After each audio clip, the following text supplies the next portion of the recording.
ನಮಸ್ತೆ ಮಕ್ಕಳೇ, ನನ್ನ ಚಾನೆಲ್ಗೆ ಎಲ್ಲರಿಗೂ ಸ್ವಾಗತ. ಇವತ್ತಿನ ವಿಡಿಯೋದಲ್ಲಿ ಗ್ರಾಮ ಸ್ವರಾಜ್ಯ ಪ್ರಬಂಧ. ಯಾರೆಲ್ಲ ನನ್ನ ಚಾನೆಲನ್ನು ಸಬ್ಸ್ಕ್ರೈಬ್ ಮಾಡ್ಕೊಂಡಿಲ್ಲ ಸಬ್ಸ್ಕ್ರೈಬ್ ಮಾಡ್ಕೊಳ್ಳಿ. ಪೀಠಿಕೆ: ಹಳ್ಳಿಗಳೇ ದೇಶದ ಬೆನ್ನೆಲುಬು. ಹಳ್ಳಿಗಳು ಉದ್ಧಾರವಾಗದೆ ದೇಶದ ಉದ್ಧಾರ ಸಾಧ್ಯವಿಲ್ಲ ಎಂಬುದು ಗಾಂಧೀಜಿಯವರ ನಿಲುವಾಗಿತ್ತು. ಇದರ ಆಶಯವೇ ಗ್ರಾಮ ಸ್ವರಾಜ್ಯ ಕಲ್ಪನೆ.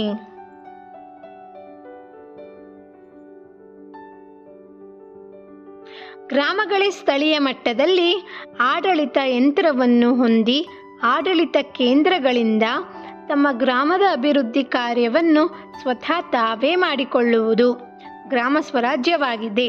ಇದು ಪೀಠಿಕೆ. ವಿವರಣೆ: ಸ್ಥಳೀಯ ಸಂಸ್ಥೆಗಳನ್ನು ಸ್ಥಾಪಿಸಿ ಆಡಳಿತ ವಿಕೇಂದ್ರೀಕರಣಕ್ಕೆ ಒತ್ತು ನೀಡಿದರ ಫಲವೇ ಗ್ರಾಮ ಪಂಚಾಯಿತಿಗಳ ರಚನೆಗೊಂಡವು.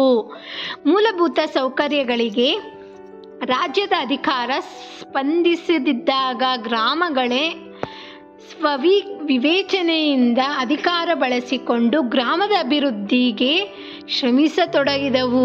ಗ್ರಾಮ ಸ್ವರಾಜ್ಯ ಪರಿಕಲ್ಪನೆಗೆ ತನ್ನದೇ ಆದ ಚಾರಿತ್ರ್ಯವಿದೆ. ರಾಮಾಯಣ ಮಹಾಭಾರತಗಳಲ್ಲಿಯೂ ಇದರ ಉಲ್ಲೇಖವಿದೆ. ಅಲ್ಲದೆ ರಾಜ ಮಹಾರಾಜರು ತಮ್ಮ ಆಡಳಿತ ಸೂತ್ರದಲ್ಲಿ ಅಧಿಕಾರ ವಿಕೇಂದ್ರೀಕರಣಕ್ಕೆ ಒತ್ತು ನೀಡಿದರ ಫಲವಾಗಿ ಗ್ರಾಮಗಳ ಸರ್ವಾಂಗೀಣ ಅಭಿವೃದ್ಧಿಗೆ ಸಾಧ್ಯವಾಯಿತು. ಗ್ರಾಮದ ಸಮಾನತೆ, ಆರ್ಥಿಕ ಸಮಸ್ಯೆಗಳಿಗೆ ಪರಿಹಾರಗಳನ್ನು ಗ್ರಾಮಸ್ಥರೆಲ್ಲರೂ ಒಟ್ಟಿಗೆ ಸೇರಿ ಚರ್ಚಿಸಿ ಕಂಡುಕೊಳ್ಳುತ್ತಿದ್ದರು. ಗ್ರಾಮದ ಪಂಚರು ಪ್ರಮುಖ ವ್ಯಕ್ತಿಗಳಾಗಿದ್ದರು.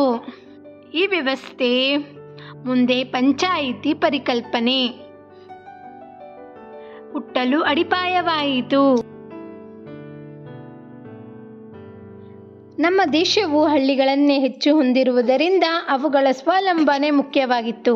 ಆಯಾಯ ಗ್ರಾಮದ ಮೂಲಸೌಕರ್ಯಗಳಾದ ನೀರು, ವಿದ್ಯುತ್, ಚರಂಡಿ ವ್ಯವಸ್ಥೆ, ರಸ್ತೆ ಮತ್ತು ಶಿಕ್ಷಣ ಈ ಮೊದಲಾವುಗಳನ್ನು ಸಮರ್ಪಕವಾಗಿ ಕಾರ್ಯಗತಗೊಳಿಸಲು ಅಲ್ಲಿನ ಗ್ರಾಮಸ್ಥರೇ ಕಟಿಬದ್ಧರಾಗಿ ನಿಂತರು. ನಮ್ಮ ಊರು ನಮ್ಮ ದೇಶ ನಮ್ಮಿಂದಲೇ ಎನ್ನುವ ಘೋಷ ವಾಕ್ಯದಡಿ ಗ್ರಾಮಸ್ಥರು ನಿಂತು ಶ್ರಮಿಸುವುದು ಗ್ರಾಮ ಸ್ವರಾಜ್ಯದ ಮೂಲ ಆಶಯ. ಉಪಸಂಹಾರ: ಗ್ರಾಮಗಳ ಅಭಿವೃದ್ಧಿಗಾಗಿ ಸರ್ಕಾರದ ಯೋಜನೆಗಳಿಗೆ ಕಾಯುವ ಅಗತ್ಯವಿಲ್ಲ. ಸ್ಥಳೀಯ ಮಟ್ಟದ ಸಂಪನ್ಮೂಲಗಳನ್ನು ಕ್ರೋಢೀಕರಣ ದಕ್ಷತೆಯಿಂದ ಪ್ರಾಮಾಣಿಕ ಪ್ರಯತ್ನ ಮಾಡಿದಾಗ ಗ್ರಾಮಗಳ ಸರ್ವಾಂಗೀಣ ಅಭಿವೃದ್ಧಿ ಸಾಕಾರವಾಗುತ್ತದೆ. ಈ ಹಿನ್ನೆಲೆಯಲ್ಲಿ ಗ್ರಾಮ ಸ್ವರಾಜ್ಯ ದೇಶದ ಅಭಿವೃದ್ಧಿಗೆ ಬೆಂಬಲವಾಗಿ ನಿಲ್ಲುತ್ತದೆ ಎನ್ನುವುದರಲ್ಲಿ ಸಂಶಯವಿಲ್ಲ. ಇಲ್ಲಿಗೆ ಗ್ರಾಮ ಸ್ವರಾಜ್ಯ ಪ್ರಬಂಧ ಮುಗಿದಿದೆ ಮಕ್ಕಳೇ. ನಿಮಗೆ ನನ್ನ ವಿಡಿಯೋ ಇಷ್ಟವಾಯಿತು ಅನ್ಕೋತೀನಿ. ನಿಮಗೆ ನನ್ನ ವಿಡಿಯೋ ಇಷ್ಟವಾದರೆ ಲೈಕ್ ಮಾಡಿ, ಶೇರ್ ಮಾಡಿ, ಹಾಗೆ ನನ್ನ ಚಾನೆಲ್ನ ಸಬ್ಸ್ಕ್ರೈಬ್ ಮಾಡ್ಕೊಳ್ಳೋದು ಮಾತ್ರ ಮರಿಬೇಡಿ. ನಾನು ಹಾಕೋ ಪ್ರತಿಯೊಂದು ವೀಡಿಯೋಸ್ ಕೂಡ ನೀವು ತಪ್ಪದೆ ನೋಡ್ಬೋದು.